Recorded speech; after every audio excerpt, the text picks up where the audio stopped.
Oh man, I was listening to this song. I don't know what the name of it, but it goes Waku Booty Wa Wakaishi Mi Wa Ni Wewe.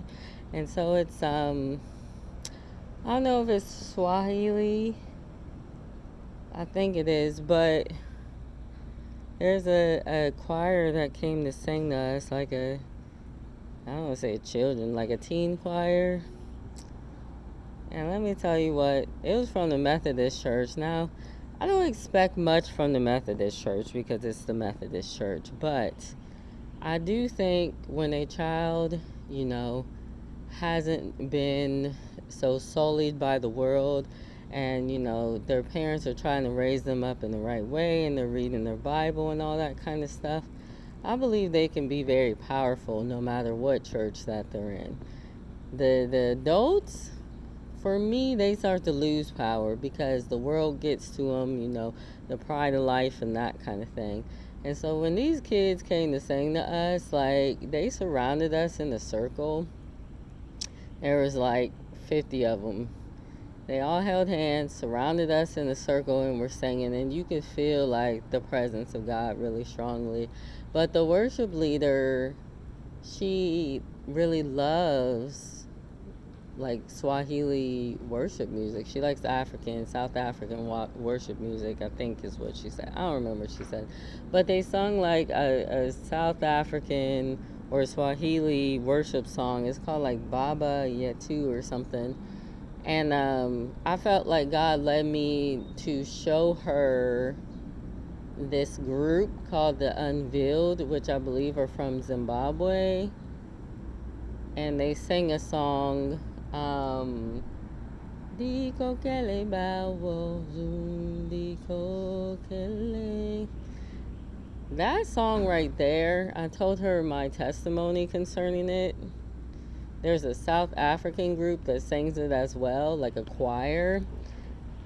When I was in Uganda and got poisoned and ended up in the hospital, I played the South African choir version of it.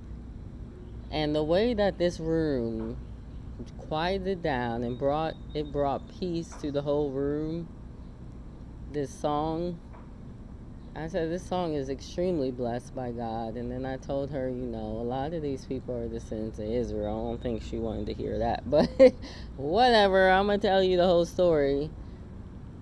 And so I'm listening to this song, Waku Booty Wa Wakaishi Wa Ni Wewe. And when I say you can just feel the presence of God so strongly, and I think in the world, we can feel like we're getting really good things, and like, I don't know, coming from a background of New Ageism, you can start to kind of have that mentality where it's like, everything's all good and love everything and love everybody and accept everything and accept everybody, and that's not really how God operates, all right? God is into also exposing the evil, so that other people can have true good, all right? Ignoring the bad in the world is not going to bring about good. It's not. And, it's funny because I had this conversation with this man on Instagram, and he posts a video and it says, people only know India as dirty and dangerous. This is how I know India. And he's like having fun with people. And so I said, nah, India is dirty and dangerous as well. Because what seems to be happening right now is these videos that are coming out. This is not Ethiopia. This is Ethiopia. This is not the Kenya that they show you. This is the Kenya. And it's like, no, the truth of the matter is the Ethiopia and the Kenya with all the buildings and the nice places that exists. But so do the dark and the slums and all that. Now, with that said, just because you got buildings, all right, and malls and nice streets, how did you get that in the first place? Because I know from my experience being an American citizen, America did not gain the things that they gained because they're good people. They gained them off the backs of other people, and they're still enslaving people in the Congo. And they still kidnap people on a daily basis. And Skid Row still exists. So, this is the thing. You don't have all your buildings and all that kind of stuff for no reason. You're getting them because you're doing dirty work behind closed doors. And so, why would I think anything different about Ethiopia or Kenya? I walked through the slums of Nairobi 3 years ago, almost. And this is why I can tell you the way that these people were smiling and asking how I was doing and didn't want anything, even though they have no running water in their tin huts. And I had a friend that visited Zimbabwe as well, him and his wife, and they said the same thing. These kids were always smiling. They were always happy, even though they have nothing. And they had asked these kids, like, why are you so happy even though you have nothing? And they're like, what do you mean? They said, what you mean? We got God. Like, why are you here?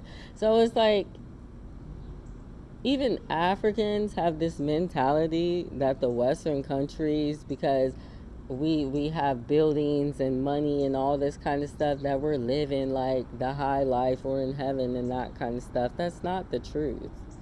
The fact of the matter is, many people are dying early. They're under a lot of stress. They're not coming home, all right, because they're being sacrificed by whatever is going on. So don't look at the outward appearance, the aesthetics of it all, because the fact of the matter is there's a lot of crap behind closed doors, all right? Whether you live in the slums in America or whether you live in a high rise. And if you live in a high rise, okay, in the US, I'm just going to tell you, one of them tried to poison me when I went to do their house cleaning. So don't be a fool, okay? I'm just saying, that song just reminds me of the goodness of God and how high He is, all right? Even if you don't like the things that He does and what He says, because He's trying to bring about true righteousness in the world. That is the true righteousness. That is where the true peace comes from. It's not from all this new age mumbo jumbo. It's not from connecting with self, all right? You think these mofos out here ain't connecting with self on a daily basis? That's all that they care about, is connecting with self. What can I do for myself? Oh, well, I heard that a kid on Wayfair goes for, $1 million. Let's see if I can get that. So, don't be fooled. There's an artificial peace, there's an artificial love, there's plenty of them. And then there's real peace, there's real love, there's real joy. And that only comes in the Lord, the Creator.